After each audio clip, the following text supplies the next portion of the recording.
They play Belgrade, they play East Helena, they play Lone Peak, they play Butte Central, Butte High, Those are some big Park, schools. which is Livingston High. Hey, Mr. Chairman, you're live. Here.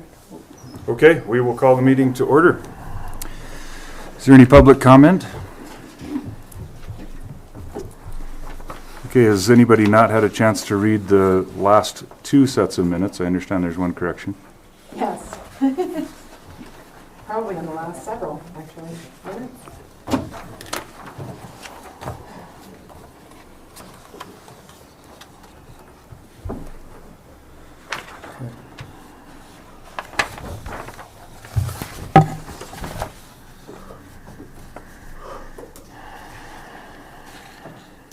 What was the correction? We're just adding Daryl? Changing Daryl to Debbie. Yeah, On the down at the bottom. bottom.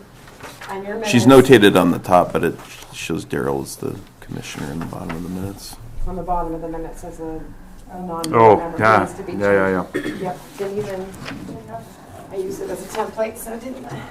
So I'll get that out there and to Red, and then I'll have to have you sign them.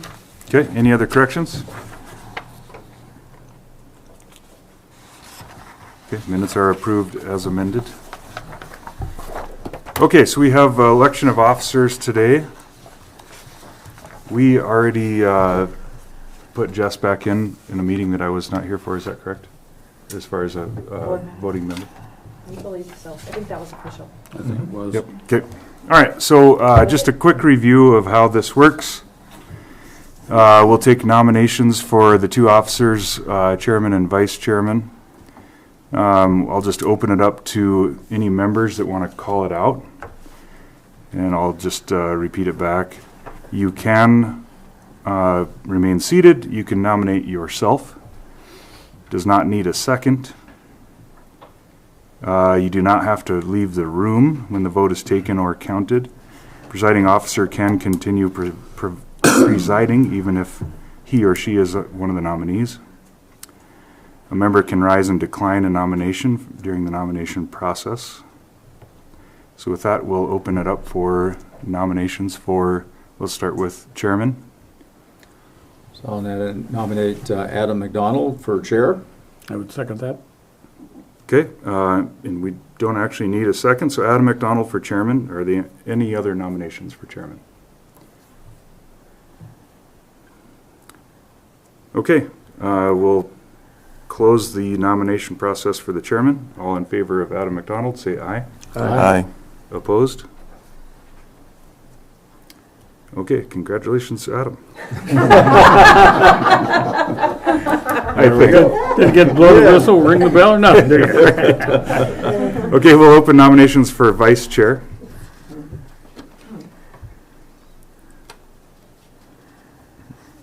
I'll nominate Bob Hollister for vice chair. Okay, Bob Hollister for vice chair. Are there any other nominations?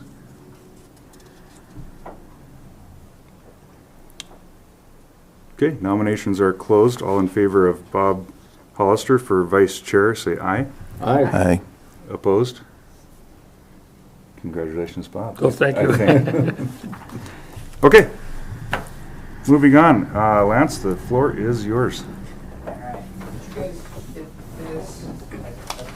Yes. I probably did.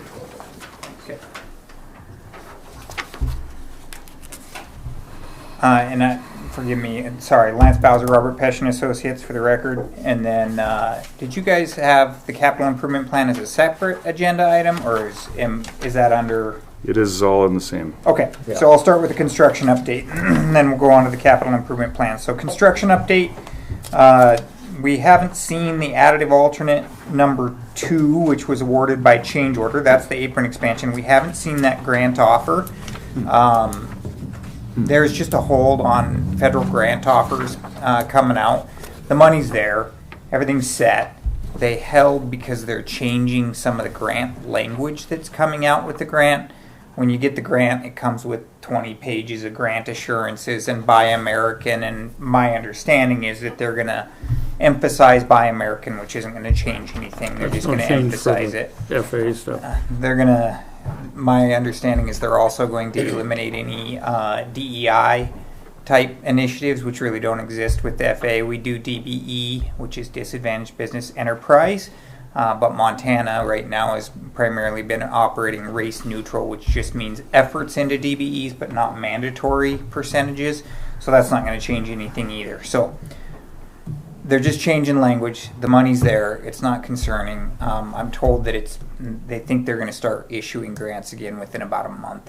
And then as far as the overall FAA, they did, as part of the reauthorization package, I think it passed on Friday, I believe. The FAA was part of that, and they got their funding. So they're funded through the end of the year for even the other funding that we won't need. So it's just an update on the overall grant funding.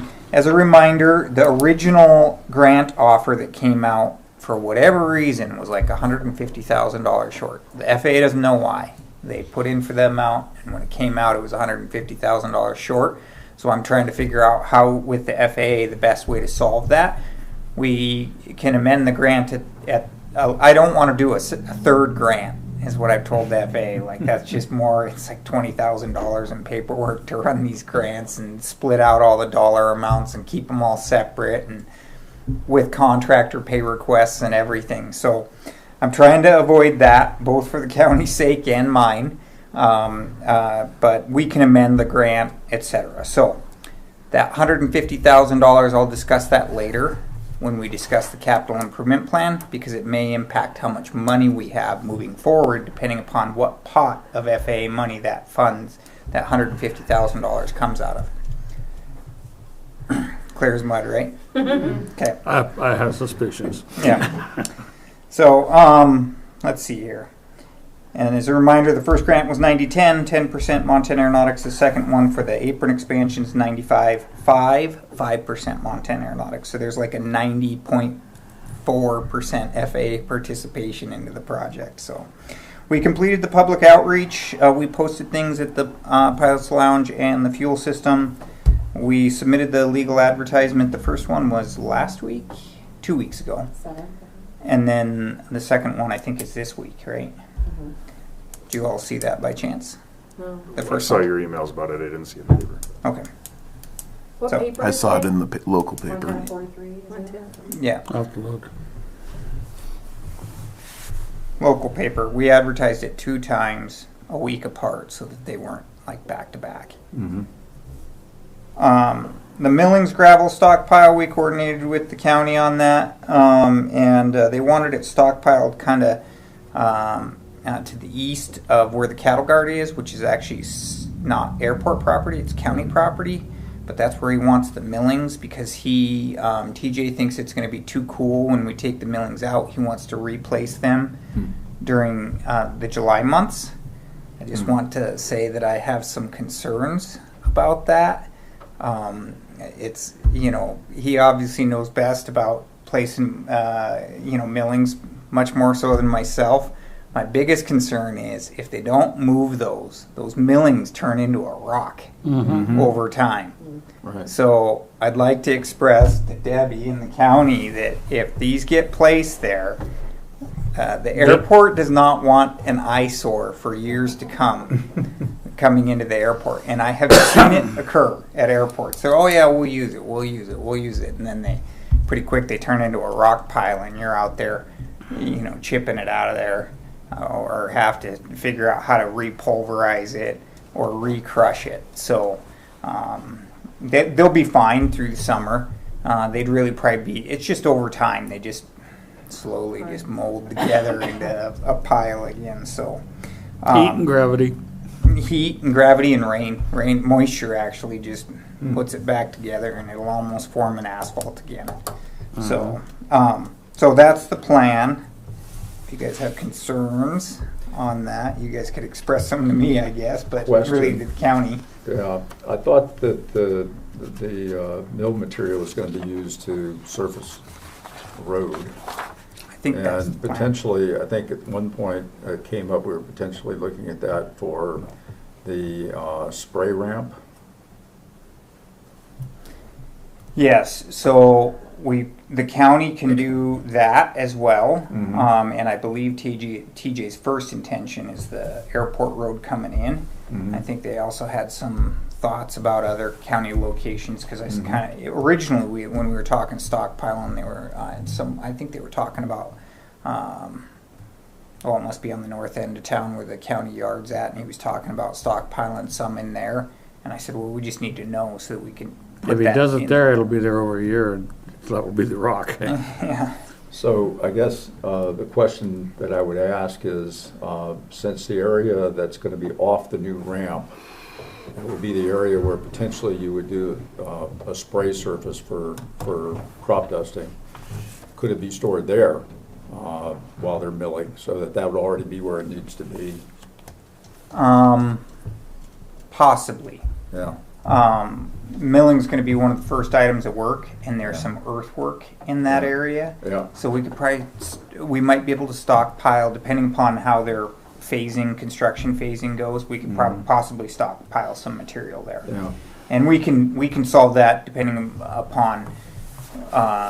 There's grading that has to occur there for the apron Yeah. expansion, so they'd have to strip all the topsoil, finish that grading before they're done milling, so that we can stockpile it there. But the contractor is pretty reasonable to work with. Mhm. He actually said, "Can I call this TJ and talk to him because I'd really like to." He offered to put it on the road for him. He's like, "We'll even help them lay it out if they'd like," Yeah. And so I think he was going to call him and reach out to him direct because Yeah. he was hoping that he could just help them out and do some of that work for them rather than trying to stockpile it and move the stockpiles and everything else. So, Yeah. That's what I was thinking, because if it's close to where potentially you'd be putting that down, then that, you don't have to move it from way in the heck over where they're gonna be putting it. So you already got it located where you're just gonna spread it and compact it and, be ready to roll. Yep. And it would be more ideal to place it in July. I mean, it would, but that's just not when the millings are going to come off. So Right. less ideal for when we close the airport versus starting early and trying to get it done. So we're kind of stuck balancing that, right? Yeah. Okay. So They have been crushing, haven't they? They've been crushing. They moved their dozer in. So Adam and Debbie saw the notice to proceed. Contracts were all signed last fall. We actually held the notice to proceed because they didn't want to carry the county and RPA as additional insureds through the last 9 months because it cost them money. And I said, well, we can't give you a notice to proceed because that allows you to start work on the site until you have those insurance certificates in place. So they executed those this week, got us the additional certificates of insurance for naming the county and RPA as additional insureds. So now they have the notice to proceed. Again, the contract was already in place, but they moved their dozer in today, and they're going to start stripping that topsoil, and they're going to start where the millings will eventually go. They're going to strip that topsoil off, and then they're going to start hauling, I believe, tomorrow, gravel. So, Good. okay. So if you have concerns over the millings, you guys can think about it and let me know. But really, I'd be passing them on to Debbie in the county. Oh, yeah. No. I was, in fact, I was under the impression that they probably wouldn't use millings where they were going to be loading sprayers and stuff. I figured it'd probably be a concrete basin that they put them in. I don't know. Yeah, and they'd have to do those improvements, especially if it's going to be a primarily a single user. Okay. Do we, going forward, if they get moved there and then end up turning into rock, is there documentation or something that we're not liable then, or the contractor's then not liable, or how's that? The contractor wouldn't be liable because they'll fulfill the terms of their contract. They're going to be directed, Yeah. already have to be directed to place them there. So then it's going to be on the county to Deal move with them. it?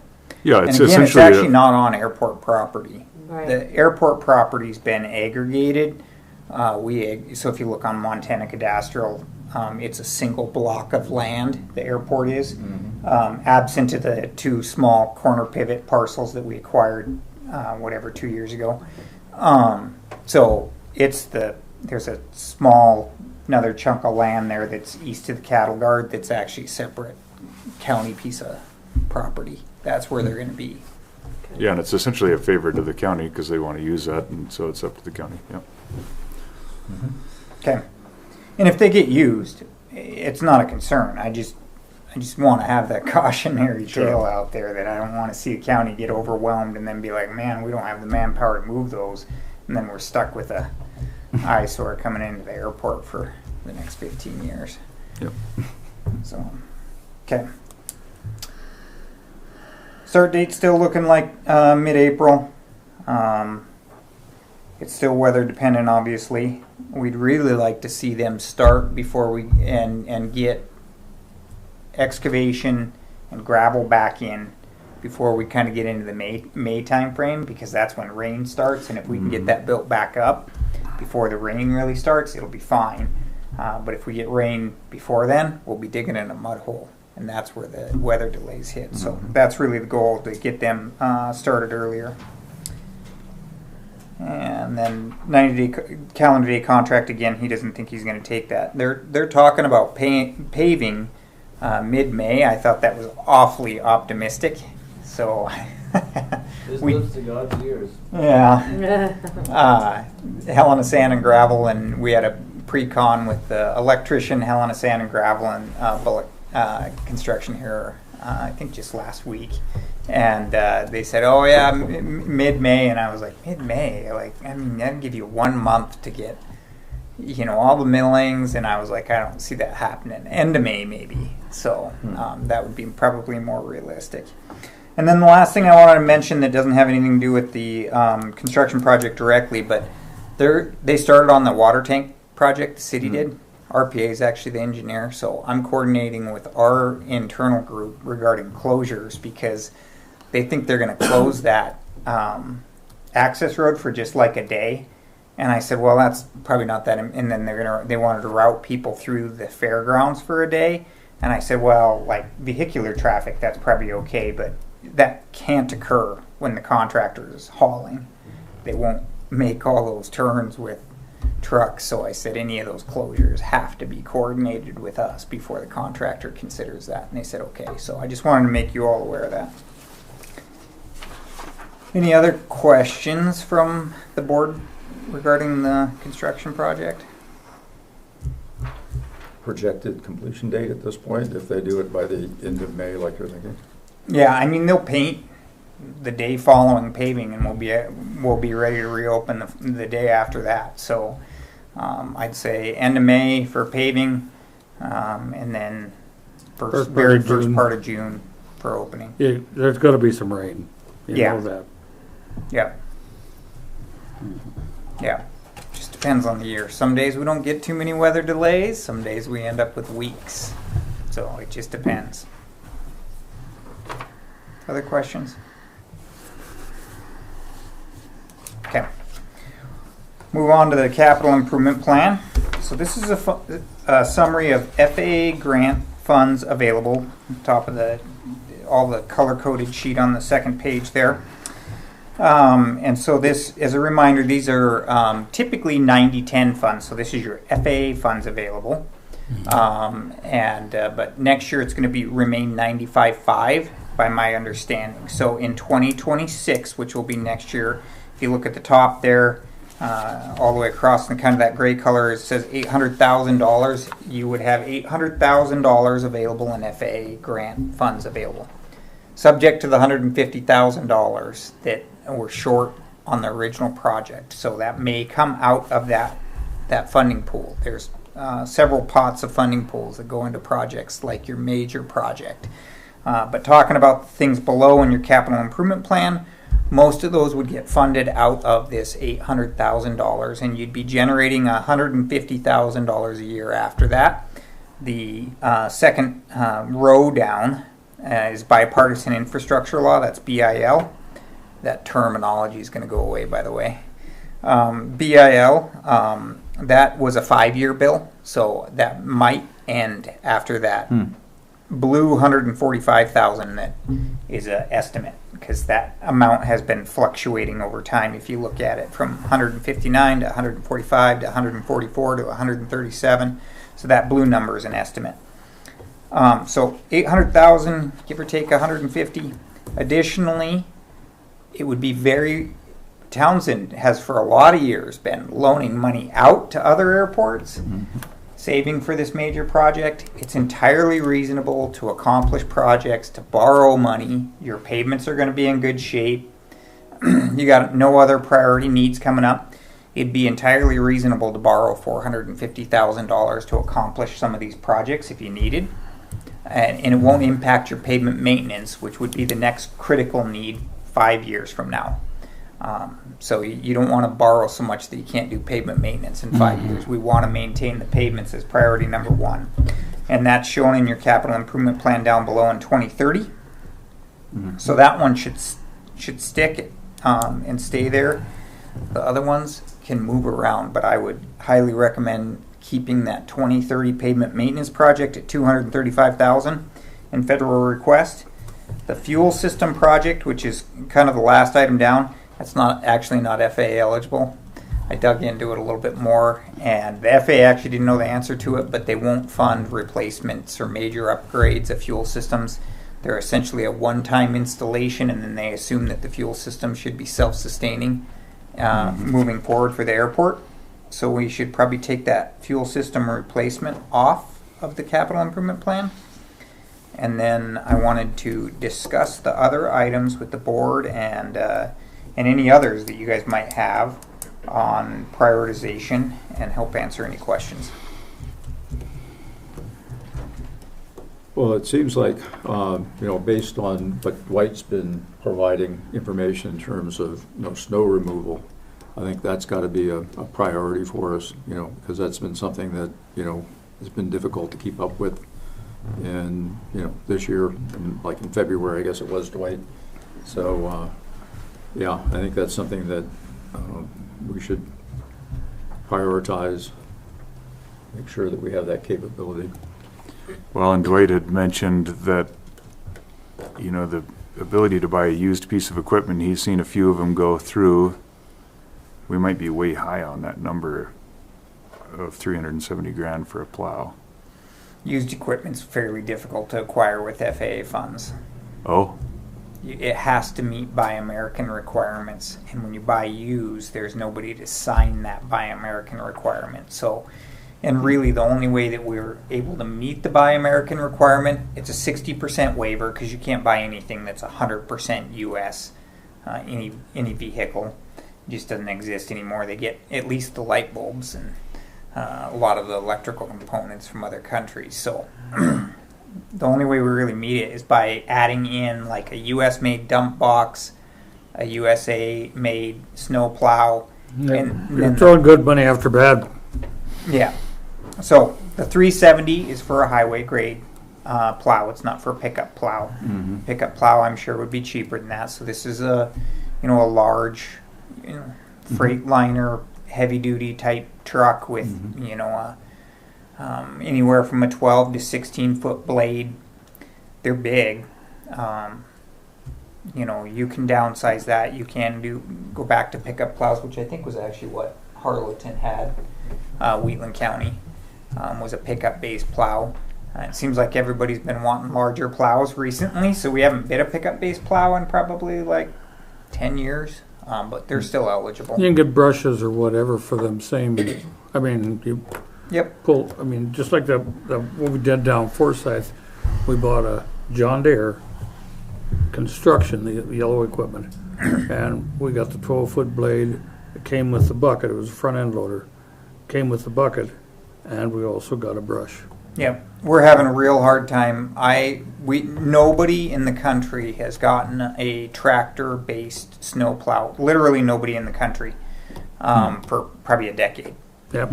Yep. So- This was close to 20 years ago. Yeah. I mean, we acquired a couple of them here recently last year because there was 2 that got produced in a plant in Georgia. I have no idea why, but there was 2 of them sitting in Conrad, and we acquired both of them for Shelby and Conrad. And I've had calls from all over the U.S. on how we were able to accomplish that from major airports in other parts of the country because it goes on the Buy American waiver listing, which is a nationwide listing. And then they're like, well, somebody acquired them. How the heck did they get that? So, and we've talked with that dealer, and they're like, nope, that plant doesn't produce them anymore. So we're not going to get them. So, And they are very versatile. yep. So pickup-based brooms or truck-based brooms don't work as well. They just don't have the same hydraulic capabilities that a tractor would have. You can do it, but they're not the best. So probably just a plow would be my recommendation, but and I'm actively working on trying to solve the tractor issue on whether or not we could add enough USA-made attachments. I believe at that time, that was the only manufacturer. It had to be John Deere, the yellow, not John Deere green. John Deere green was too much foreign stuff. The John Deere yellow was the only one that met the FAA requirements made in America. We bid the New Holland bidirectionals for probably A lot of 20 years. a lot of and years, but they got a bunch of them. yeah, and- but they didn't even meet the. When we bought that one in Forsyth, they didn't even meet the requirements. Oh, And we we had one down in Cold Strip, and one was more than enough. yeah, We learned our lesson on that. yeah. They were handy, but they don't make them anymore, so it doesn't matter. But yeah, so Townsend's discussed this snowplow and having one themselves for a long time, and it was a question I'm more than a decade. This has been a discussion point of, do we buy our own plow? And it was always, well, if we buy our own plow and then the county has to go out there and do the plowing, because they didn't have a real dedicated manager to do That's it. right. They were like, they might as well use the county equipment. Why would we have a separate plow that they go drive over there and then jump out and get in? We'll just use the county plows. So that was always the discussion point. So if you have the airport manager to use it, you'd get a lot more timely snow removal. So Yep. I'd say more than half the airports we work with have their own dedicated equipment. Probably 2/3 of like the 25 airports I work with, I would guess. But part of getting the snowplow, you have to have a facility to store it in as well. Exactly. Heated facility. It's $1 million project between the two. And I mean, not to say that it couldn't get shrunk down from that, but if you were going to build a building, You better build it for the biggest piece of equipment you're going to and put in. probably 2 pieces of equipment, because at some point in time, hopefully the tractor situation gets solved, and you could, or maybe you acquire a used one somewhere down the line, and you'll want a bay to store that in. So you could probably crunch it down to a $450,000 building or something like that with a single bay, but somebody would probably be cussing you in 20 years. You never build them big enough. Right. I have rebuilt buildings at airports that I built in my career, and then we built another one right next to it. So, Well, in our situation too, is we'd have to burn a hangar spot. I mean, where else would we put it? I think I can't remember. It's on the airport layout plan. I can't remember off the top of my head where we did have it, but we did talk about whether or not it would go out on the county property as well, whether or not we could put it out there where the millings would be stockpiled so it didn't take up space. I think that might have been Daryl's idea, but That was over there by that parking lot behind where Russ used to be. yeah, we had the discussion. I can't remember where it resolved, but that either way, it's just on the plan. We could move it still. So the discussion is AWAS, which obviously, if you got an instrument approach, would help the instrument approach. And this would be a certified weather station. So there is annual costs that come with that. All that information below. It costs about $10,000 a year to maintain those systems. You have to have maintain means like somebody to come out 3 times a year and they charge you for it handsomely to recalibrate it. That's required. It's mandatory. And then because it's a 3PT, you actually have to pay to upload that data. It's about a $50 a month data upload fee. You upload it to a data interchange network, and then flight procedures, air traffic control, National Weather Service, they all pull that data. This weather station would be high-end enough that the National Weather Service would want it. They actually, as with anything, most of their modeling is computer-based, so it helps their weather forecasting and their computer-based models track to see how they're doing. And then they self-adjust so that your forecasts become better and better. So that's the AWOS 3PT. If you had an instrument approach and you use a remote altimeter, some airports, it'll cancel your instrument approach because there's not a certified altimeter in close enough proximity, or it's on the other side of a mountain range, and they won't allow you to use it. Here, with Helena being relatively close, you'd probably just have some higher minimums. I don't think it would be a deal breaker on not having an instrument approach. It would just impact your minimums. But if you have the AWOS, that should come with it, doesn't it? Well, that would you'd have the certified altimeter then here. But yeah, if you don't put in an AWOS, I still think you'll get an instrument approach procedure. It'll just use a remote altimeter. You'll end up with higher minimums. Yeah. A penalty. Probably 400 feet, maybe 6. Yep. So it'll go from a mile at 250 feet to a mile and a quarter at 500 feet, something like that. Sure. So, wildlife fencing was a discussion. There was a typo in that. I looked at that 220,000, which was what got submitted last year, and I was like, "There's no way we can fence the whole airport for 220,000 at 9 foot tall and do the hangar area." I think that was just the hangar area number was 220,000. So I put together a new cost estimate. So 650. That red number was what got submitted, and then acquire land for development. That $1 million number, if you remember, we got that half a parcel appraised, and I don't remember what it appraised for, but the landowner was not interested in that appraised price. I think he was looking for well more than appraised price because of the value to the airport. So we just kind of threw a number in there for planning purposes. But those were kind of the background story on previous discussions. So yeah, I guess I'd just turn it back over to the board for more discussion and then prioritization. Okay, so for one, you need us to remove that fuel system replacement line. I guess I would like to see, because we have an active party and an engaged party with Dwight pushing the snow removal, I think it would be wise. I think the AWOS system is a valuable system that we need to focus on, but we've kind of been in and out with Billings Clinic as far as maybe participating in that project, but maybe not.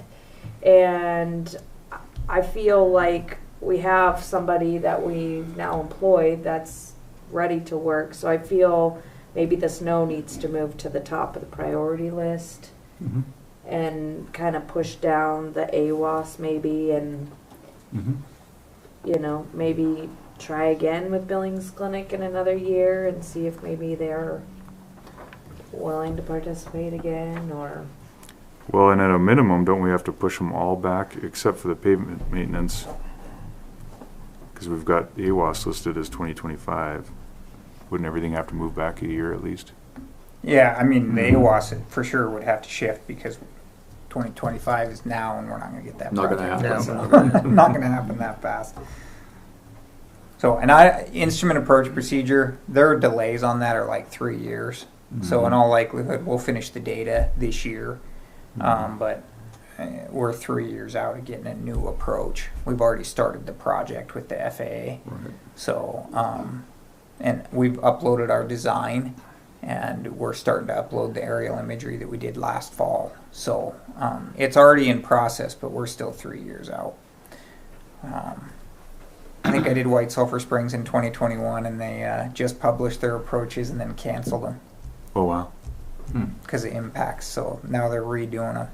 Wow. So that's how long that is. So Wow. an AWAS could get shifted down. I don't think it'll impact your instrument approach until, several years from Right. now. And even then, like as we discussed, I think remote altimeter is reasonable here at Townsend. Mm-hmm. So maybe an appropriate order would be like the snow removal, then maybe the wildlife fencing could be the following year. Because now we've got the new boundary, that fairgrounds fence has been moved, and then moved to like AWAS, the land development, and then the pavement, but I guess. Lance Dwight has a question behind you there. For the record, Dwight Thompson, the airport manager. Couple questions or comments I have for Lance that may help you guys too. On the AWAS for Wheatland County, is that the same, that's a whole different thing? That's a cheaper system? Yeah. What's the difference? At the time that project got bid, they were only allowing us, the FAA was only allowing us to bid AWAS AVs, which were altimeter and visibility, and everything else was advisory. So there was 2 manufacturers that were bidding cheaper AV specific systems that were designed for airports. These ones are 3 PTs, which have everything. So it's a 30-foot tall tower. This is the same system that the highway department has in. Actually, the same parent company. One of the major bidders, the same parent company owns 2 companies, and one of them bids highway weather station, one of them bids airport weather stations, but they're the same. And so this is a much more upgraded system. Do they have the fee? They don't have the monthly or the yearly fee as much? I know it's Cadillac, Volkswagen deal we're looking at. I mean, they still have, that was the $10,000 cost. There's about $8,000 for them to come out 3 times a year. And then you have data connection fees for about the other $2,000. Yeah, That's an approximation, but I just had heard it was a lot cheaper. What is it? And then you already commented on White Sulphur putting in the system, and now it's not working because they're redoing it. So that was a concern I had there. Would there be a guarantee that if we put it in, that we would be a year down the road having to stop it until it was some other glitch worked out? as far as the system, Yeah. White Sulphur Springs system's working. Yeah. It's just not. They can't. Or I thought they were. They just stopped the $50 a month fee that they're not uploading it. You can still access it. So okay. The station works. They just quit paying the $50 a month fee. And then the other thought I had on the snow removal, can the FAA fund the money for the building and not the plow? Because you've been doing them together, but can you? If you had your own plow, Yeah. yeah, I think so. We'd have to, somehow let them know that we have an airport dedicated plow that, if it's a used plow, you can always store those outside. The FAA just won't let you do it with their equipment if you're. But you're gonna build it according to their specifications, and that, Yeah. that probably ought to be built to the specifications of the plows that are foreseen in the future. The reason I asked that is back in October, Daryl had said that the plow at the county, they were looking at the plows they're gonna get from Lewis to Clark, and that, past the one that they had down to us. And, and then things kind of happened, and last I talked with Wait a camper? with TJ, Oh, that he was selling that plow to this, maybe to the city or something that was not I gonna was- be. I was just gonna interrupt you. I went to the city council last night. They do not want the plow. Oh, So it could be yours for $3,500 is what TJ Wow. told me.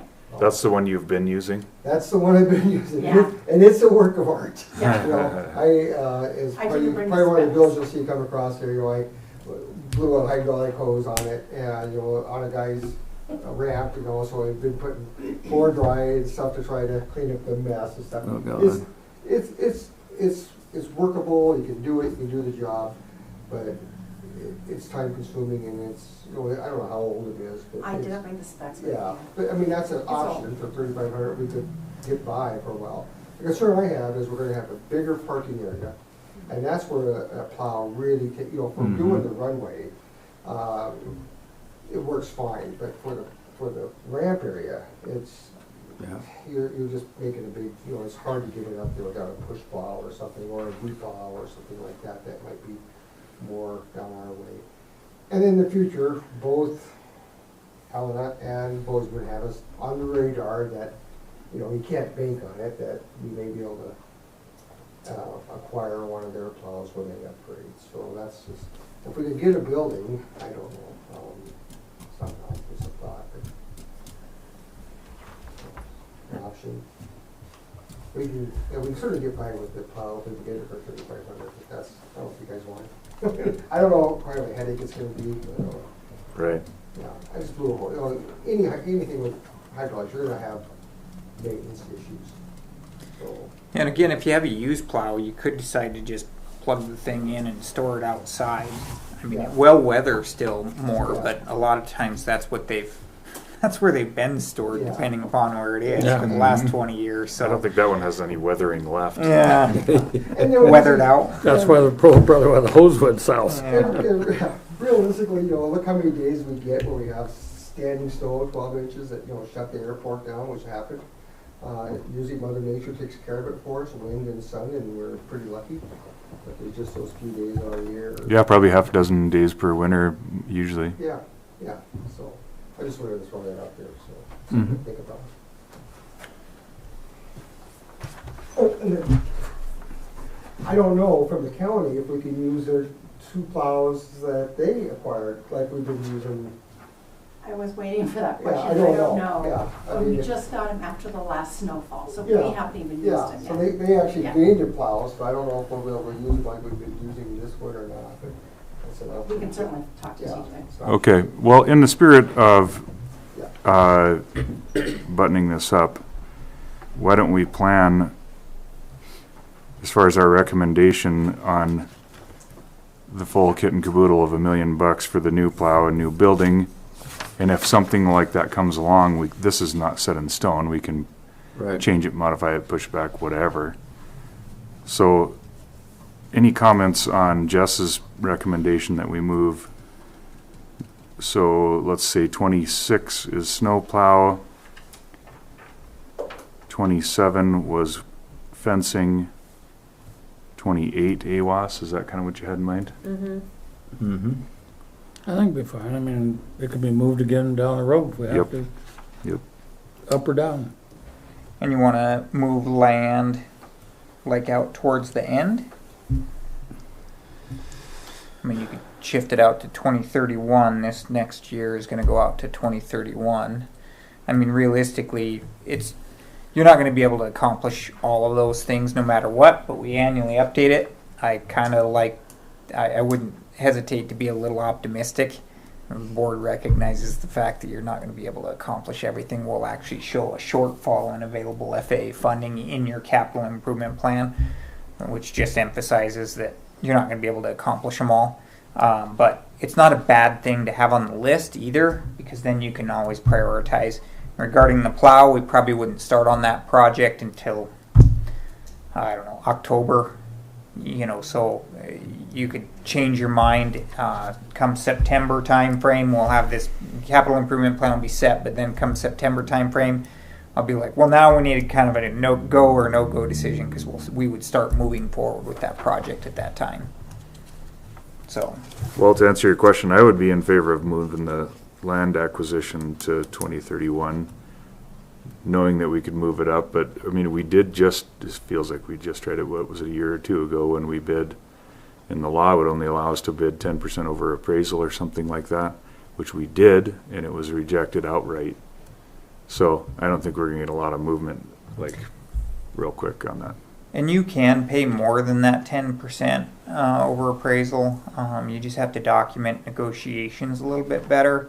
There's a little bit more paperwork, really, from the county's perspective, that they have to document the process that you'd go through for negotiating the price, and then the county essentially has to determine that it's still in the public's best interest to acquire that property at that price, and that condemnation would be more expensive than acquiring it, which I'm sure the county probably wouldn't. I won't put words in Demi's mouth, but they probably wouldn't consider condemnation. It's a pretty tough word in Montana for good reason, but that's still the process, because that's the alternative, right? Is what would it cost? And it would cost hundreds of thousands of dollars to condemn property. I mean, it's just very, very difficult. So, and you'd have to have a critical need. So that's kind of the process, but the landowner wouldn't even name a price. I mean, Right. It didn't sound like we were even in the ballpark. I think he was thinking, 4 times appraised value, and that. I think he was probably seeing federal funds. Mm-hmm. Do you remember what the? It's gone bye-bye. Do you remember what the total acreage was for that? I don't. Wasn't that much, was it? It's a pretty narrow strip. It's a chunk of I property. wanna say it was It'd be a around lot of. 50? Yeah, I would guess a little higher than that, but that's about right. About 50 or 60 acres. 50 or 60 acres. I thought it was more than that. It might be more than that. Okay. It's that half a. Man. And then, I guess the question that, the follow-up on that would be, acquiring that would allow us to put the taxiway in. Realistically, when would we be able to have funds to do that addition? Any idea what? A parallel taxiway? Yeah. I mean, at this point in time, the FAA wouldn't even fund a parallel taxiway. I'd highly recommend against it as well. I mean, parallel taxiways are really meant to get aircraft off of the runway instead of back taxiing, so that you can get more aircraft in behind you. And unless you got a bunch of aircraft stacked up in the sky waiting to land, and it's a safety concern, it's just more pavement that you have to maintain. Yeah. Well, that's the reason I asked, because, that's the reason for acquiring the land. No, it was for a long-term hangar development primarily. Because Oh. after this project, you're basically going to be at full build out. Yeah, so was this yellow area here? Yep. And that yellow area didn't even include a third of the actual property. It continued on to the north. Okay. So it provided a lot more hangar space availability. And so, Okay. after we build these taxiways, that's kind of it, right? So it is going to, you don't have to accommodate more hangars, but it can get difficult not to. Mm-hmm. Those hangars become very expensive, and Three Forks is, seeing a lot of that. Mm-hmm. And, push from Bozeman, and that's not unique to, I work with a lot of GA airports, and we didn't see one hangar every 5 years at most airports. And then all of a sudden, some airports now have built like 30 hangars in 2 years. Yeah, And it took us, Helena's crazy. one. when I was on the board there, it took us 6 months to lease out all the land, and all but one of the hangars is up now. Yeah. It went fast. Yep. And I think they're building like their last available Yeah. expansion area here in the coming year. Well, the initial discussion on the land acquisition was, to protect the airport 20 years down the road. Mm-hmm. And again, like you said, we're not obligated to provide a spot for a hangar for everybody that happens to want one. So again, I think it's a lower priority thing, and I think we push it back to 31. Okay. Yeah. It was 50.8. Was 50.8? It Really? says right- I Huh. brought the- Gosh, I thought it was bigger than And then the two parcels. I'm here for a reason. 1.18. So Lance, I didn't even want to guess until you that one. Can we go back I to have a chair question nominations? about that expansion. Primarily we don't have through the fence operations out there, right? And it can't be done. Is that correct? It's allowable. Residential through the fence is allowable At at any 8U8, at okay. any non-commercial airport. okay. So It's there. Residential through the fence is very difficult. It's not. You should call Ennis and ask him how theirs is going. I remember you saying that. We can't stop that though, can we? Oh, yeah, yeah. Oh, we can? Yeah. Okay. So if say, a adjoining landowner tried selling his own, okay. I Yeah. just wanted to make sure that that wasn't an option. Yep. It's tough safety wise, and then they have to plow, and then the airport can't spend money on plowing those approaches because the FAA does not want you spending your own money on helping off airport users. It's got to be residential, can't be commercial because they don't want anybody selling fuel or competing against on airport businesses. And so, I mean, a lot of safety issues with through the fence unless Okay. it's really set up well. Like I said, even plowing, they're trying to plow up to the runway themselves. And a lot of times they don't have radios, they don't have blinkies, it's very difficult to have residential through the fence. But no, you don't have to allow it. Okay. So- I was just wondering. I thought you were going the direction that you wanted to consider it, and I was like, Oh, no, because that would, if. Well, it's a similar It conversation. would jump the to- value of that 50 acres. It's a similar dramatically. conversation to residences on the airport. Is, you know, what it comes down to is the airport, is the FAA money going to benefit an individual, like you're saying, to sell fuel or Yep. or whatever, and that's not above the board. yep, Unless it's an FBO. Well- But they can't live there either. yeah. Can't live there. But they Isaac, did you want to say something? Yeah, real quick, I just had a quick question. Is there options, and I don't know how the federal process works, but is there options for an updated appraisal or BPO or something like that? It's more like on the residential side, but is there a way to basically reappraise it to where it would help with, you know, obviously him wanting more of a price than the FAA funding part of an acquisition like that? The FAA had funded him. It was very clear that we weren't going to come to an agreeable price, a reasonable price, especially with the project that was coming up. Okay. This was 2 years ago, and the funds weren't there to even, you know, progress further with discussions. So it's not we could update the appraisal, and I'm sure it would come up some, but it still sounded like he was going to be asking for 3 times as much. It's still FAA eligible as long as we go through for that full amount that would get purchased, but there's just a process that we'd have to follow to document essentially that it's still in the public's best interest to acquire the parcel. What are your alternatives? Have we approached other landowners? Have we approached, you know, you have to come through the full resolution, and the FAA looks at the county as being the one to determine what's in the public's best interest. So they don't want you spending $1 million just because on 2 acres, just because you think, I don't know, you like the guy. You want him to make a good deal on his parcel. So there's just a process, but it's still eligible. It still would be eligible at 90% typically. Again, next year it looks like it's going to be 95. So. Okay, well, let's button this up then and move on. So, is it clear to you kind of what we had in mind as far as the placement of those items? Yep, you want me to read them to you, and then you guys can... Sure. Yeah. Okay.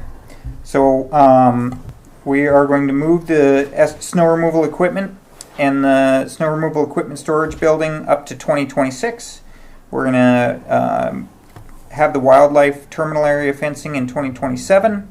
We're going to move the AWAS 3PT to 2028. We're going to have nothing planned in 2029. We're going to keep the pavement maintenance in 2030.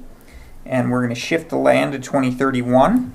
And dollar amounts, I will keep with these dollar amounts, excepting when you guys shift things around. I have inflation added into these. I think I have 5% attached to the spreadsheet. So when I move those by years, it will shift those 4 or 5%, just to be clear to the board. Okay, and you're removing the fuel system Oh, replacement yep, altogether? yep, and removing the fuel system. Okay. I do have one question, and it could be because I might have missed a meeting and don't recall, but you mentioned earlier about Townsend is known for loaning out the money, which recalled in my head the West Yellowstone money that we lent out. Did we ever get payment back on that? Yep. Okay. So if you look at the top of the page in that yellow, that yellow $1 million is that money coming back in. So there's a red $1 million going out and a yellow million coming back in. And there's those little flags that are in the corner. If I look in my spreadsheet, it tells me who they went to Oh, okay. and when the repayment terms are. So That was Butte, right? it gets flagged. It was a triangle deal, right? Yeah. It was. Like, You loaned it to West Yellowstone. West Yellowstone paid Butte. Butte paid you. Yep.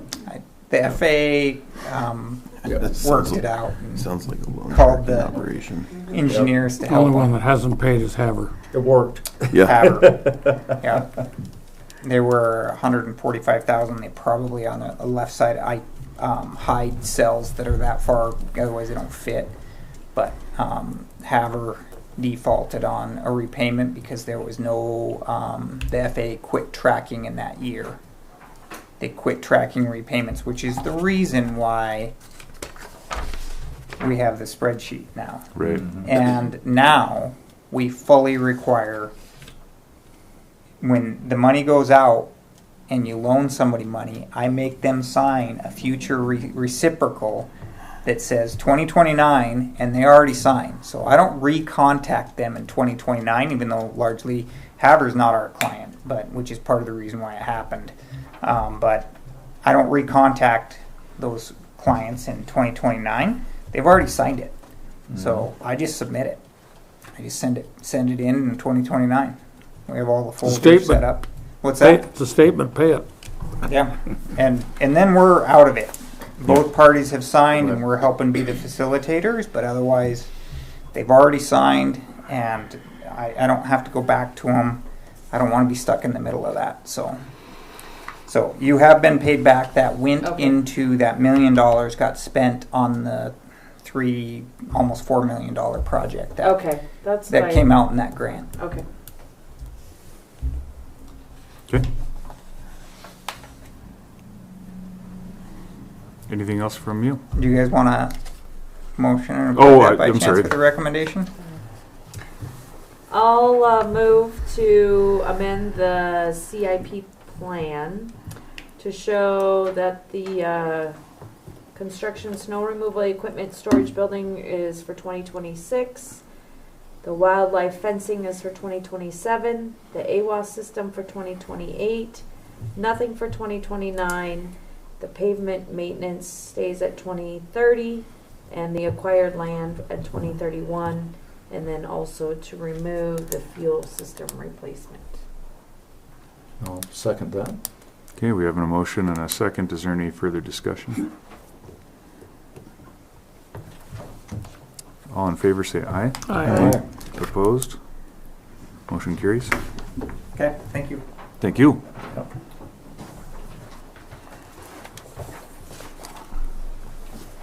Okay, so at the special meeting a couple weeks ago, Daryl had the idea of a grand opening when the construction is done. We have that as an agenda item here. Right. Discussion or thoughts? I think it'd be an excellent time to make it sure that everybody gets a notification about the fly-in grand opening. We'll sell the hell out of fuel. We're gonna have a batch what we need to get rid of. Yeah. It's gonna be getting. Yeah, bring your airplane empty. You could drop the price for one day. Special fuel. Special deal. Yeah. That we'll see how far the price goes. It's been coming up. How far in advance do you Not expect bad, that you would but know a up a little. completion date? That's a tough question, with weather being the Right. most concerning item, but like if you set it out in late June into July, you pick the date out in July, boy, all sorts of stuff would have to go wrong. There's- yeah. Well, So this, I'm sorry, go ahead. Go ahead, I'm sorry. Yeah, recommendation is just, don't set the date until we have it completed and plan it to be at least a month in the future after the completion date where we're done. And that way, we're not up against any sort of time Oh, Yeah. no. constraint. No, It you- opens you it don't up for wanna- us to be able to be flexible. But we get it in middle of June, we ought to have a pretty good idea. If it's done then, I mean, I just wait till it's done and then at that point, that's when we decide to do it. Yeah. So this isn't the most efficient forum to plan such an event, so what we would need is, you know, why don't you guys think about it, and if somebody wants to take the lead on this, as far as, you know, mapping it out and what it looks like, and then bring it back to the board. So think about it and get back to us at the next meeting, or email us, or whatever, on if somebody wants to kind of be the point person for that. Adam, you weren't here, but Jessica did bring up maybe using like 4-H to do a fly-in breakfast at that time. I actually reached out to our club just to see, because we're looking for another fundraiser, and we are interested. I kind of vaguely put it out there and just said it may be a fly-in, we could do like a breakfast type thing, and they were interested. So, I mean, in my mind, I see just doing a fly-in, and, you know, you could have like, I don't know, like a ribbon cutting type thing, and just do breakfast. People could fly in and sell a breakfast plate for whatever, and it's kind of. Okay, so to be continued on that. I don't want to do that here tonight. It's Just one other comment, Yes. just to bring it up. Since Daryl had the idea, I think it'd be great for Daryl to organize this. I second that motion. Because he's kind of retired, right? Yeah. He's ready to actually take on a new project. okay, so that's to be continued via, if somebody wants to take point on it, let us know. Okay. Next item, long-term tie-down fee. Now, I thought we had covered this a while back, and you did a bunch of research for us. I can fill you in. The floor is yours. All right, the reason this came up is we had a musketeer sitting on the ramp that was in the way of the construction project. It's gone. It's at Three Forks now. So that's the reason we were talking about this. So we don't have any aircraft on the ramp now it's not a problem, right? Right. Yeah, okay. Dwight confirms. So that's the reason this came up. Okay. You are right. I did do some research a couple of years ago, and nobody really enforces anything. They don't have anything. It's not really effective. I think because it was kind of it was handled well, and the plane is moved.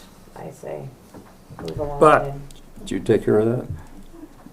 I'd help. Thank you. But, you know, you may have to hedge against it in the future. So you could do something like they do with camping. You could say you could park it there for 14 days, and then after said, you know, like $5 a week or something so that you have an enforcement capability with it.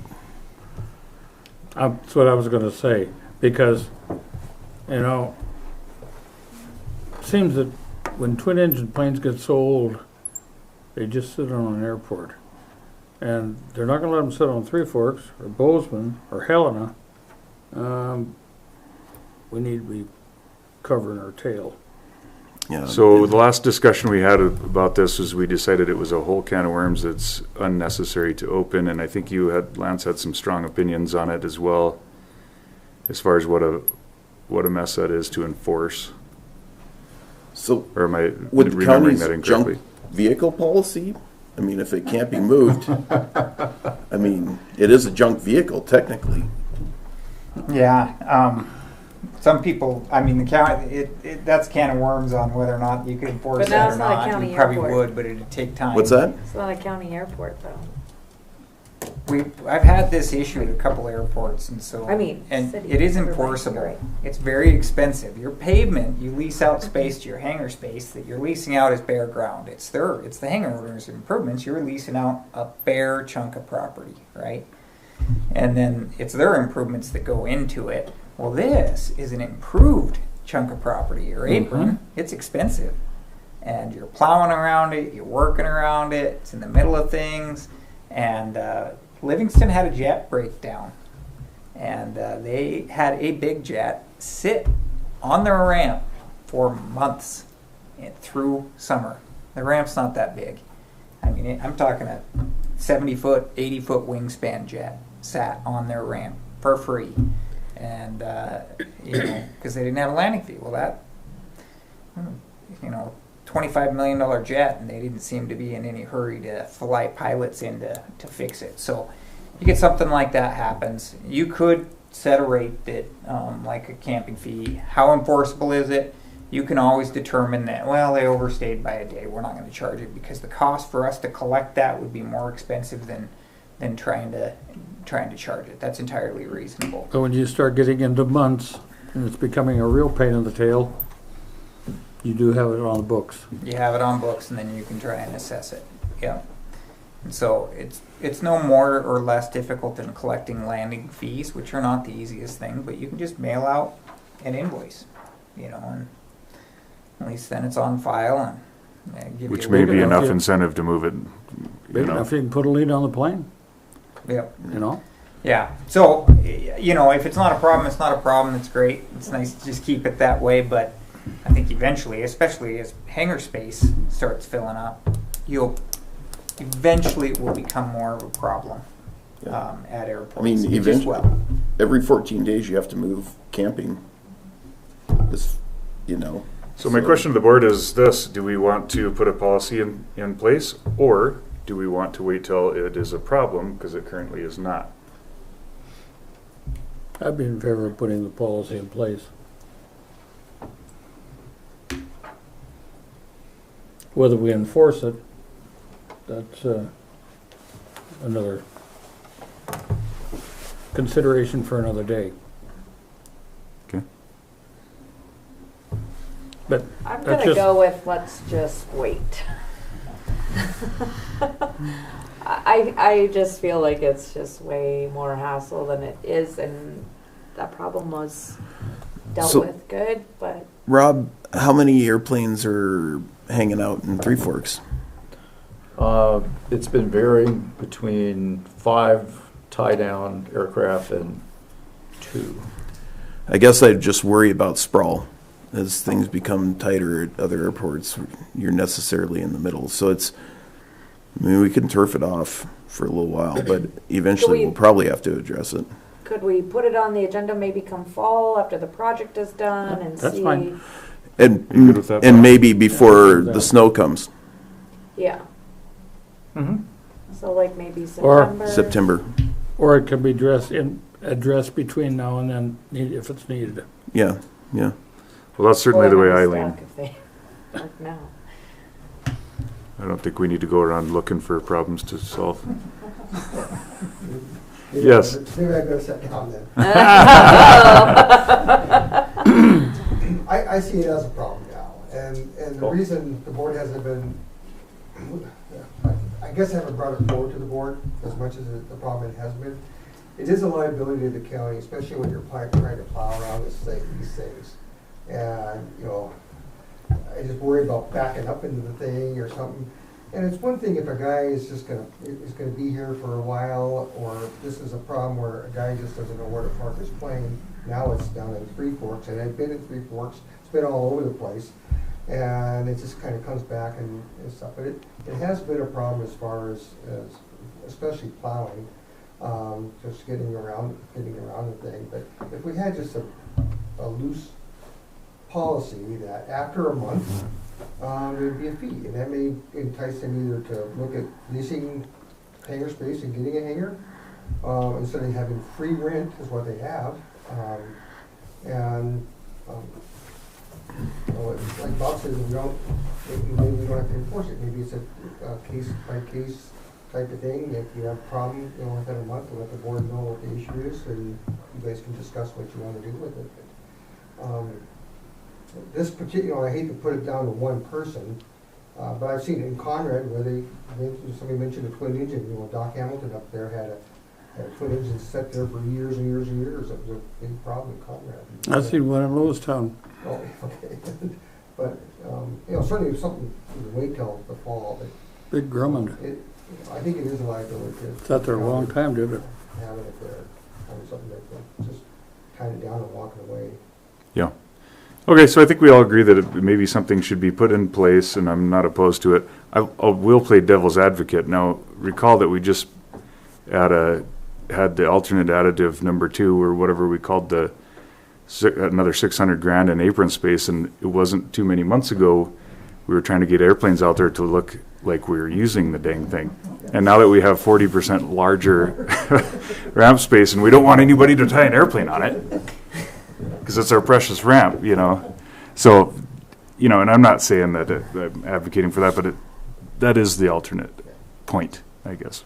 And I guess, just to bring up, follow on to that idea, I mean, as airports become more crowded and we have more aircraft, I think it's inevitable, since we are going to have that space, that we're going to have aircraft that may be tied down through the winter.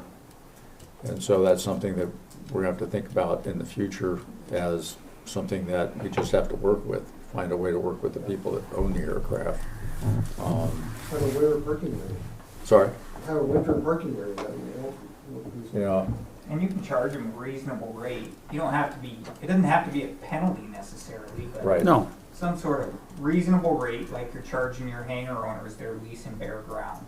Something to make up for the pain of you having to plow around it. And that actually brings up a question. I mean, if you were to back into that thing or plow it over or whatever, does anybody know that if our insurance covers that?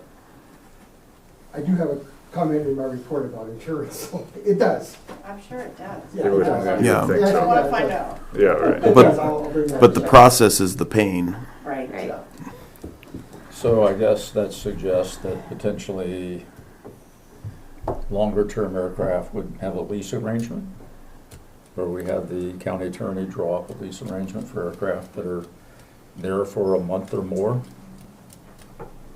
now if somebody loses an engine and it's gonna take them a month or 2 months to get the engine on, get an engine replaced on there so they can get the aircraft out of here, I think we should have a lease that they're gonna have a piece of property there to tie it down on. And So yeah, I think, yeah. Do you think Right. a lease versus I think a just lease would benefit them more greatly than a tie-down fee. I would probably tend to go to a tie-down fee. It would be less obligatory to the county. If that's the correct word, I'm not an Lease would English like major. lock that space in for them. Yeah. Right. Then they'd have that they'd go put their name. It'd be more Yeah, like, right. it would be more like a camping This is my spot. parking spot. I Yeah. think A camping the spot fee- can be moved and can be Yeah. told to be moved every 14 days per the federal government on their land. So just a fee, yeah. What happens when someone ties down in that lease spot? It's not.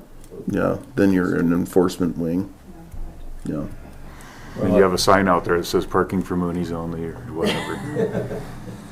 The reason I bring that up is that, you know, you go to Southern California, I trained originally at Montgomery Field down in San Diego, and they leased all the tie-down areas.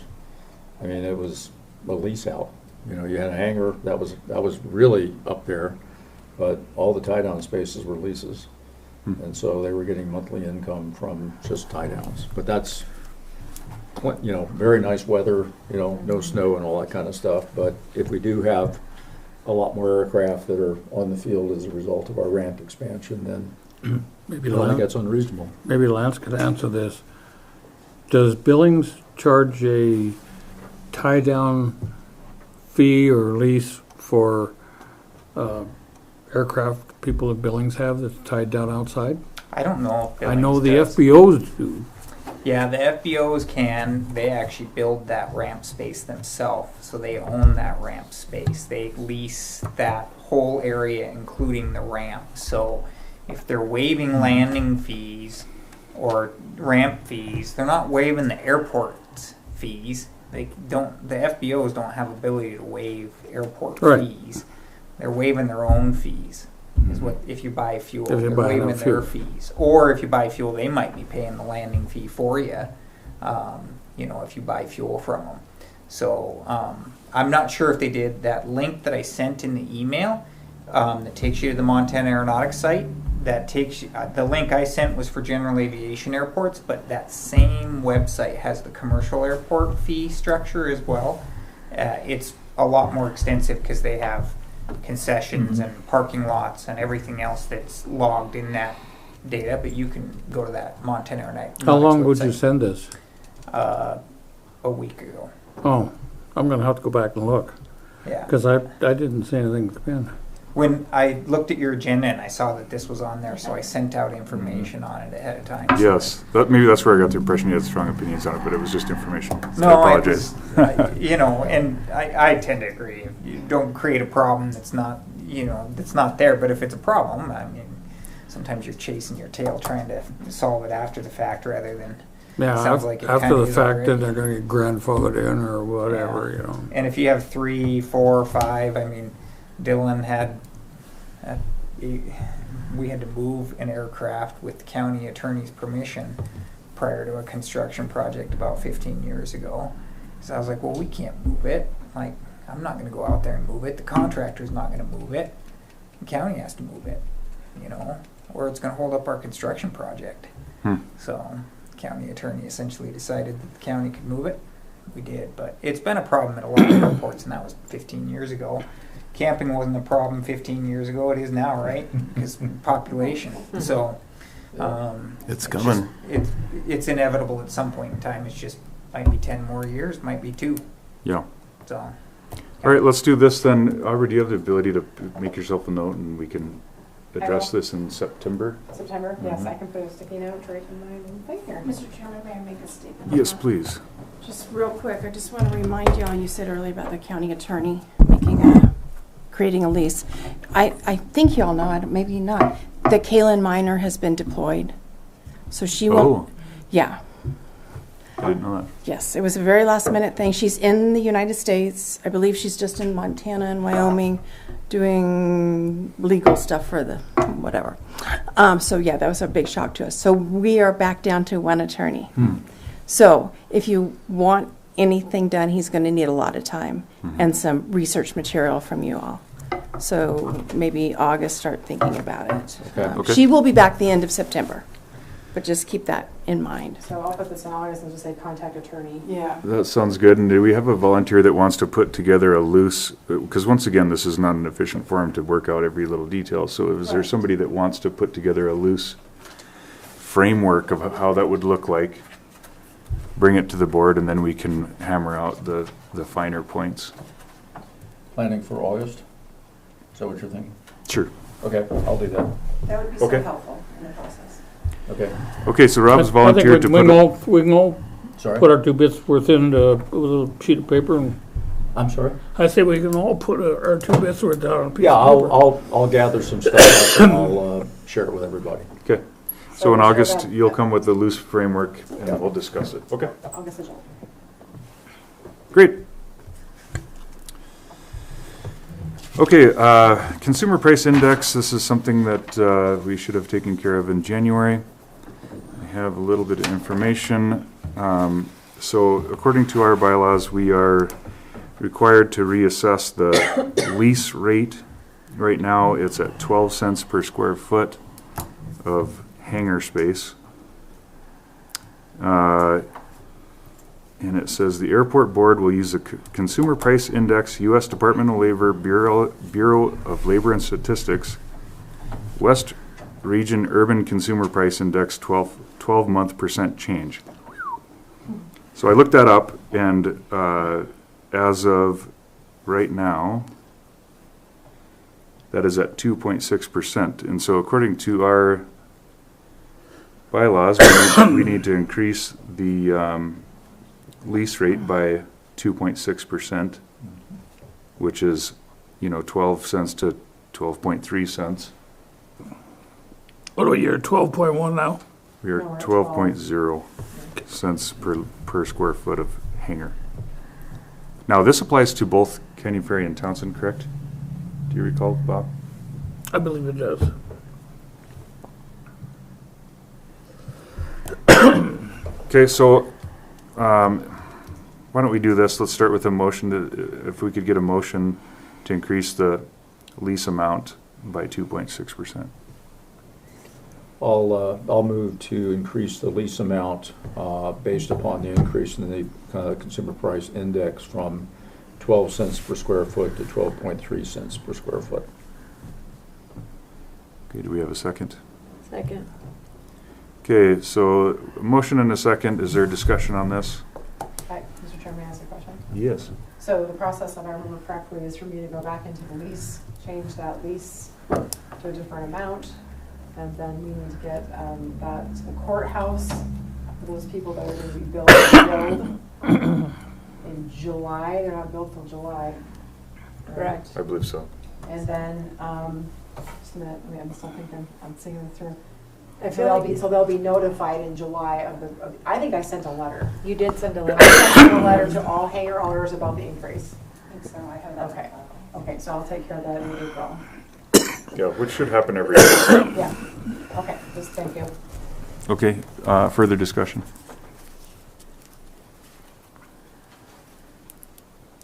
All in favor say aye. Aye. Opposed? Motion carries.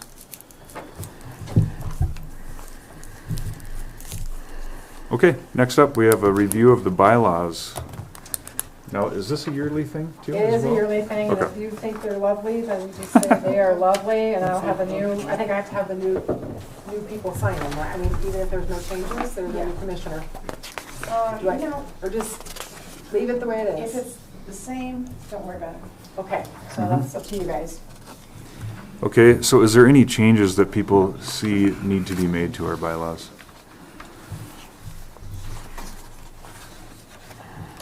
Do you want a motion on just approving or extending them? Okay. Okay, so we'd entertain a motion to approve the bylaws for an additional year. I would so move. I'll second. Okay, motion and a second. Any discussion? I believe we just cleaned them up recently, so. Yeah, the city's name is off it. You guys have the simplest bylaws, you guys are Really? so proud of We're you. simple people. For having Get it simple done. bylaws. Are we? I didn't mean that. We aspire to be. Bylaws were simple. We try to be. Thank you. Further discussion? All in favor say aye. Aye. Opposed? Motion carries.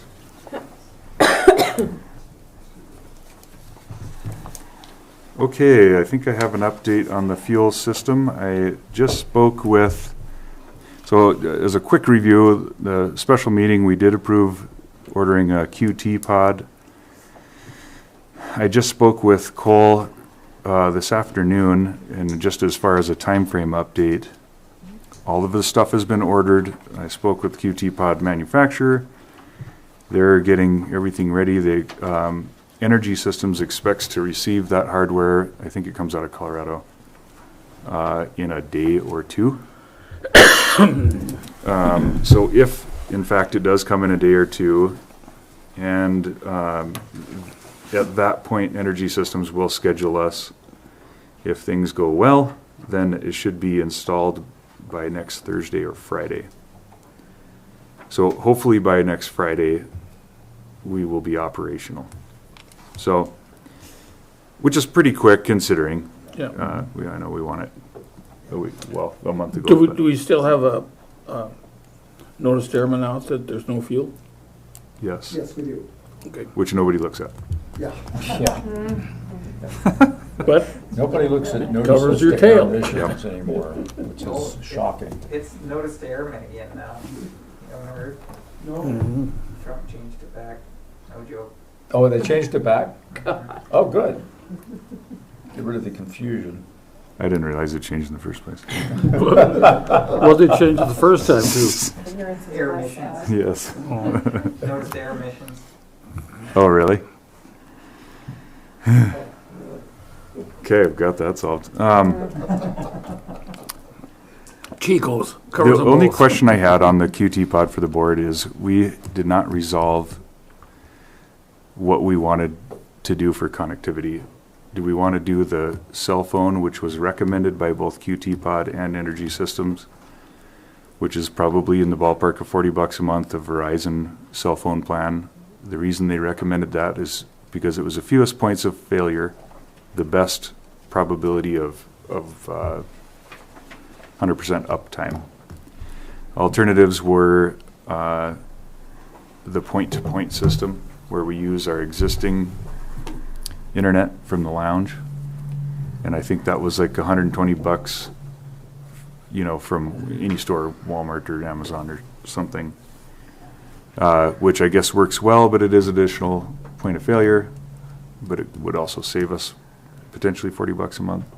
What are people's thoughts on that? And we should get that resolved so I can tell them, and then we can get the phone line going, or whatever we want to do. Not the phone line, but the service going with Verizon, so that if in fact it is installed Thursday or Friday, we can be immediately up and going. Anybody have any opinions on that? I'd like to see the phone line, I think, if it's. The cell phone? Yep. I think we need reliable consistency. I think there's just too much error for the Wi-Fi. I agree. Okay, and we're in agreement. Cell phone. Okay, so I will call, Bob, go ahead. Did you have a No, comment on- I said, I think that's fine. I mean, down the road, if the $40 becomes too big a problem, we'll have to address it then. Yeah. But has anybody had any problem with the Wi-Fi that's out there? Nobody knows. That's right. The But cameras they cameras cover- work every time I pull them up. Don't they cover the service if the Wi-Fi goes out, though? Is that part of their maintenance package? Isn't it? It's part of what their software Does package. QT Yeah, system yeah. cover that? I don't know the answer. If it's to that. point to point, then they could always blame it on our Wi-Fi, but if it's part of their package, it would be covered under that, I would think. Okay. So if it goes down. Well, unless anybody's opposed to it, I'm gonna call and get that cell phone, I call it a cell phone, the cellular connection lined up. Maybe that tie-down fee could be $40. Yeah, There you go. Just an idea.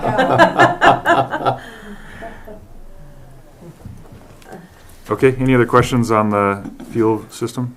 Yeah, you'd sent something out that had something to do with the different plans that they had in Oh, terms of Yes, the maintenance and everything. And one plan was kind of a plan that did not cover repairs, didn't cover repair cost or the equipment cost of what was being repaired.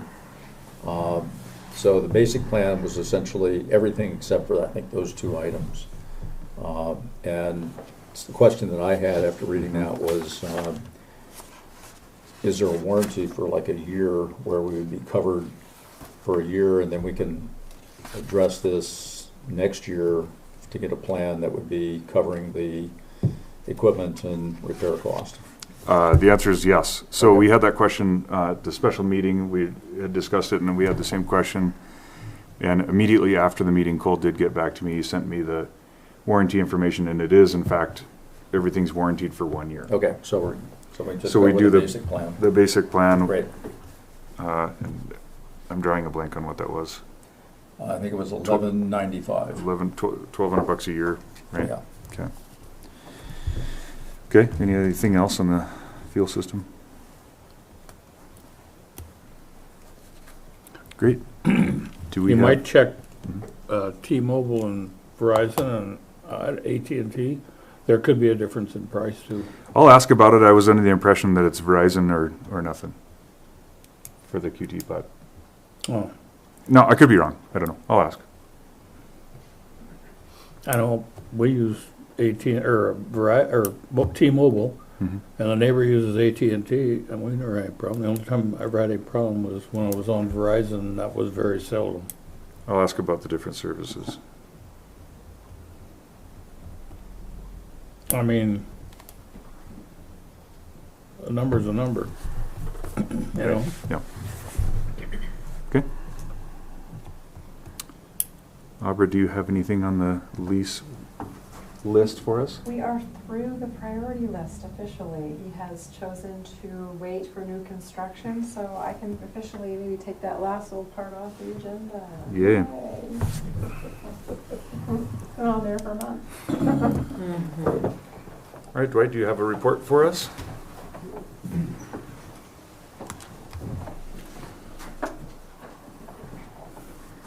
Well, Dwight Thompson, Airport Manager. It's been an exciting month here, you know, it's with all the construction stuff going on and things happening out at the airport. First thing is we had an airport intrusion incident that some of you were aware of.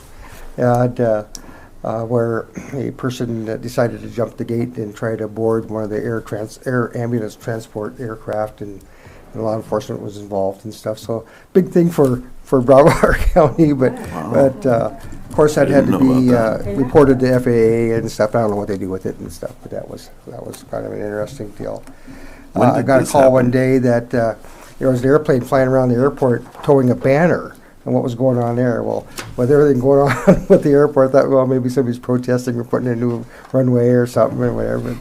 But green banner was flying around the airport. No. So I went out there, and the guy had landed, and what it was a young kid from Laurel was getting his FAA check ride and was too busy in Helena to get that all done. So the FAA examiner came down here. And it would have been nice if he would have called me and said, we're going to do I'd like to get a check ride done, but yeah, it was kind of fun that, here we got Townsend in the middle of the week with an airplane flying around towing a banner. So it was kind of fun. So insurance, that was kind of brought up a minute ago. I got a phone call from a guy from Northwest Insurance trying to find out who to contact about our insurance. Currently we're insured by Northwest Insurance, and he was looking, he said that the guy that dealt with this before was somebody on the board, Neil. I don't know Oh, who, Neil but Salmi? yeah, that's the name. Yeah, that had taken care of it before. They used to live in Chris's hangar. Yeah, he used them, Chris's hangar. Oh, okay. Well, that's who they had dealt with before, and the insurance we have is on a 3-year plan. So once we were locked into a quote, it was good for 3 years. It would never go up. And that is coming due in July. So they were just looking at who do we get in contact with. Did they get in contact with you? We get it. I get that through I get it through the mail, and we pay it the last 2 years. I wrote to Michelle, and I wrote the claim out for it. Yeah, okay. And I have copies of that, and that is paid every year, yes. Yeah, it's like $5,000 or something. He was saying. $5,000. So I just checked with her on that. Oh, okay.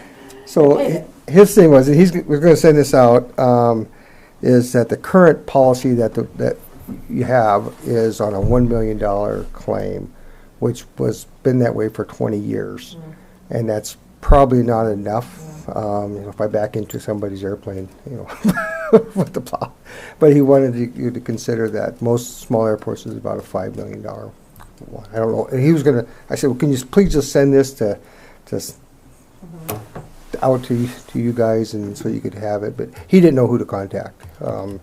He thought that the local person was Julie Zipperman. And is she still? Yes, it's a period. It's It's right down here. Oh, okay. Yeah, I didn't know. Okay, so I had a couple questions. He was talking about fly-ins and are we covered? And the answer is yes. It's all included in that. But they like to know if we're going to have it, when it's going to happen. And the reason I brought that up is because he had mentioned fly-ins, and I thought, well, we've had 2 fly-ins out at Canyon Ferry over the last couple of years, and I haven't called the insurance company to tell them. And so I called Aeronautics today. Well, they put that on, so they have their own coverage for that. But we're basically kind of double covered on that. It's something to consider if we're going to do a runway opening. Yeah, we're going to do something over with this one. Yeah, and he said all we need to do is contact them when that's happening. But I think, if I'm not mistaken, I think it has to be a group from this county that's doing this. I think we ran into some insurance problems in years past when the EAA chapter out of Helena was going to be doing breakfast and this fly-in. They had to get some insurance, and they couldn't afford the insurance, and that's why it quit happening on 4th of July. Yeah, I don't know the answer to that question. And I don't know whether our insurance had turned them down, or it would be something to address down the road. I mean, where we're doing it, it's one thing, but if there's another one coming in, I think we need to make sure that we're covered there. So I'd like to just pass this on. He was trying to get a hold of if Neil was still around, who Neil was, and I did know. Give it to Auburn, she can disseminate it to the appropriate people. Okay. So, yeah, Is that's, that insurance cover can that one out there too? yeah, it Okay. does. It covers, Okay. I asked, it's both Okay. airports. So, yeah. So I tried to get as much information as I could from him in a short period of time. So, that's the insurance thing. On the runway not the expansion, the ramp expansion, I did get a phone call from Cody from Headwaters. Headwaters, thank you. And he had a question or comment, and maybe you might have something on Isaac, is that when we go to do that, if there could be a designated marked spot for helicopter, they have moved all their helicopter operations up here.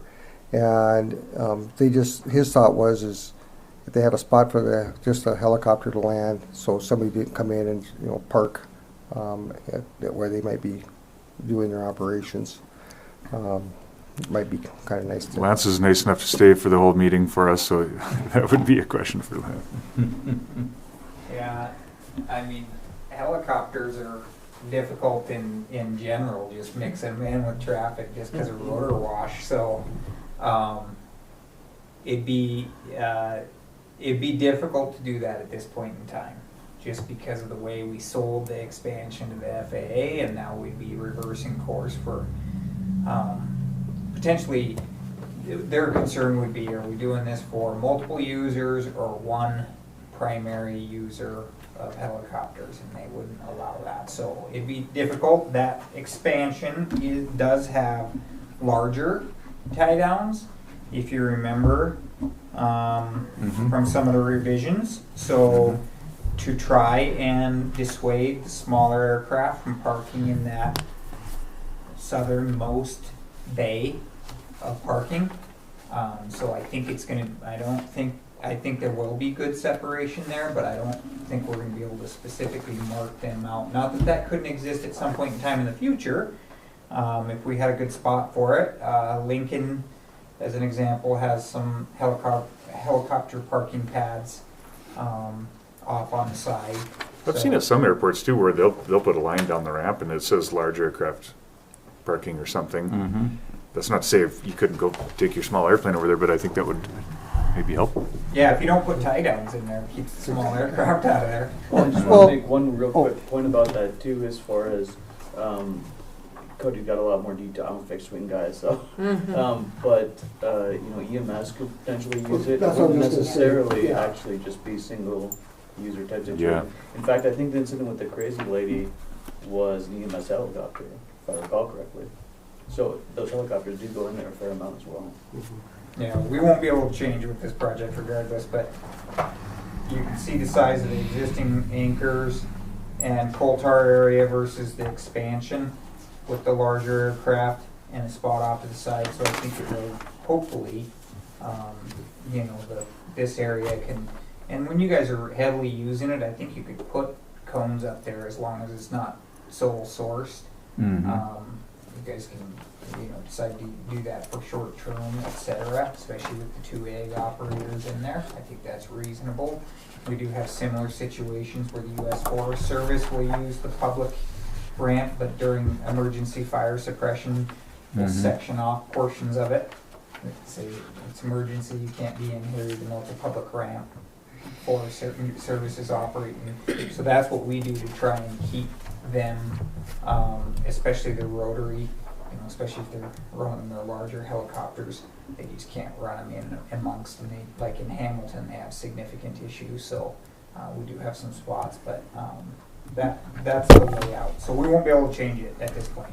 Okay, so given that it's not going to change, maybe we just communicate that with Headwaters that no, there is not a specific egg spot. However, this is where we'd like you to operate, and here's the reasons why it will work better. Yeah. Okay. Yeah, Lance, in the past, when we've had firefighting equipment in here and so on and so forth, we've moved them over there kind of behind the fuel tank towards the grass runway and had them set the copters and stuff in there. And I think they've got by with it without blowing all the dirt and everything away, because they were using Chinooks last time. Yeah, I think White Silver Springs does the same thing. They're moving off into the turf. Yeah. And during the aviation conference in Missoula, they had many breakout sessions on mountain flying, backcountry flying, and I stood up and said, well, the common thing was you got to get out and practice, practice, practice. And so I stood up and said, well, we have a great practice area at Canyon Ferry. And on Wednesday, the next Wednesday, I got a phone call. They said, why don't you guys put on a course for mountain flying? And you got a great place to do it and stuff. So this is very tentative. It's a lot of people are coming with thoughts and ideas from various the backcountry guys, the RAF, whatever, recreational airport or whatever. Aviation Foundation. Yeah. And kind of wanting us to try to think about doing that. Aeronautics, I did talk with them, and they would help sponsor it. Hopefully it would be maybe a yearly thing. I said I needed to talk to the board about it and see what their thought was about doing this at Canyon Ferry, where the instructors would actually go and fly with people that want to get some backcountry or short field experience. And so then we're talking about flying. This is not official, but this was given to me last Friday from Aeronautics of the fly-ins. I'm sorry, Rob, of the fly-ins that they have listed for the state so far this year. And I know of 3 more that's happening that are not on the list. So neither one of ours is on there. So it's a very busy year for fly-ins. People are having lots of fly-ins.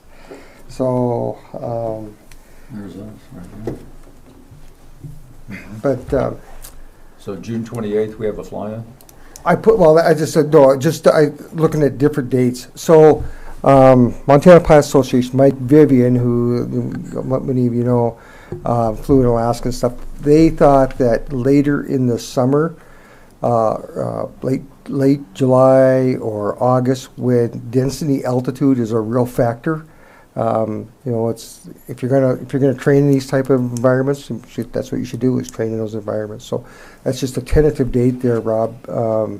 Later. So Well, he's looking at the ACE one, which is not sponsored by us. right, yeah, the ACE, yeah, that's. Oh, I'm sorry, yeah, that's and that came out last Friday.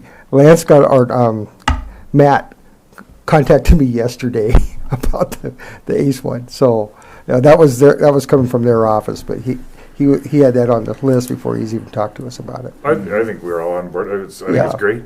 Yeah. Okay. Wonderful. So yeah, that's all I have. It's basically to answer if there was a question about whether we're game for a backcountry or high density altitude flying.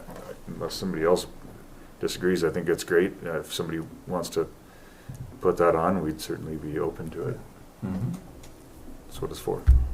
Okay, well, I'll keep forging forward. The other thing is it's like, well, they probably should have been doing this, planning this back in January, and so it's, yeah. The only thing I can say is, let's make sure we get a hold of the insurance company if we're gonna operate that out of Yeah. Canyon Ferry. Yeah, Let them know that, what it is, and yeah, I'll double check with that. Yeah. you want that back? That's unofficial, though. It's a lot of plans. Yeah, Lincoln's got like 4. Yeah, Random. I think they lots do of it lots of every pancakes couple and weeks. right. Come to Lincoln. Well, they're cooking burgers up there sometimes too. Okay, thank you, Dwayne. Fuel pricing, well, there's obviously not a lot going on since we haven't sold any fuel in a while.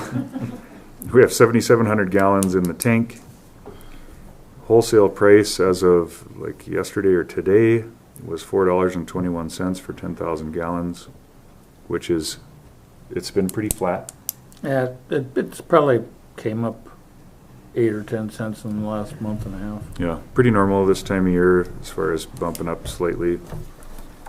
We've averaged 6 gallons a day in the last month.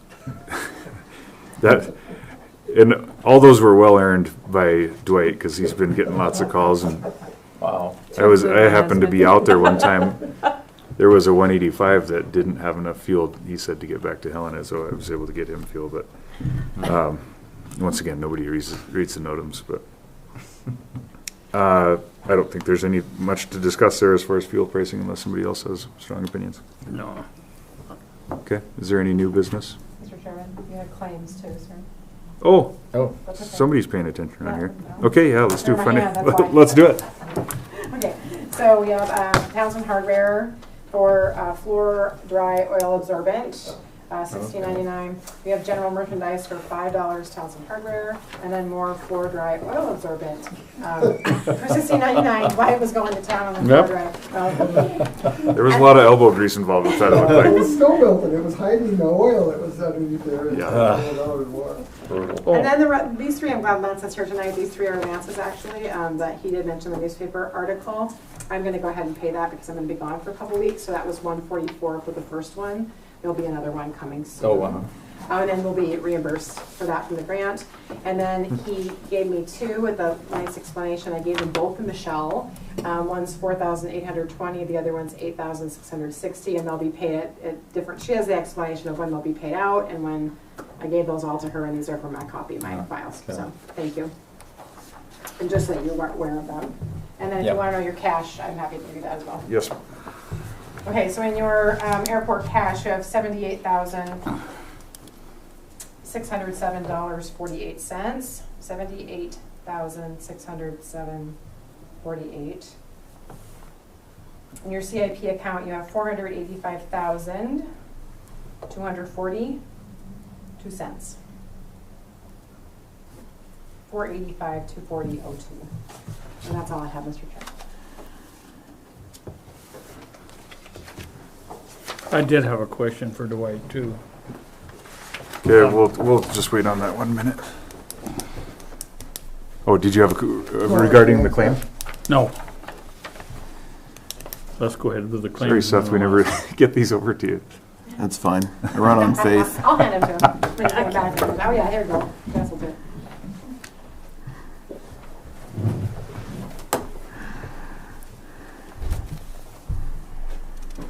Give Seth a minute to look at them. I think Sure he's- you will.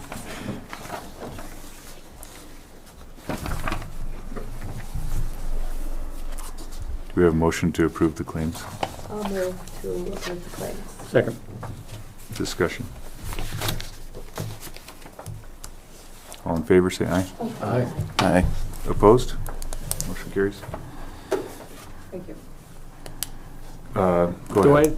Dwight, did you get the additional tie downs into the Canyon Ferry Airport, and how many? Yeah, so the first part is no. As you probably seen, I got my tractor sitting out there. I'm still waiting for. I still see Yeah, some- I've got everything pinned, marked, everything. Just waiting for him to come. It'll be.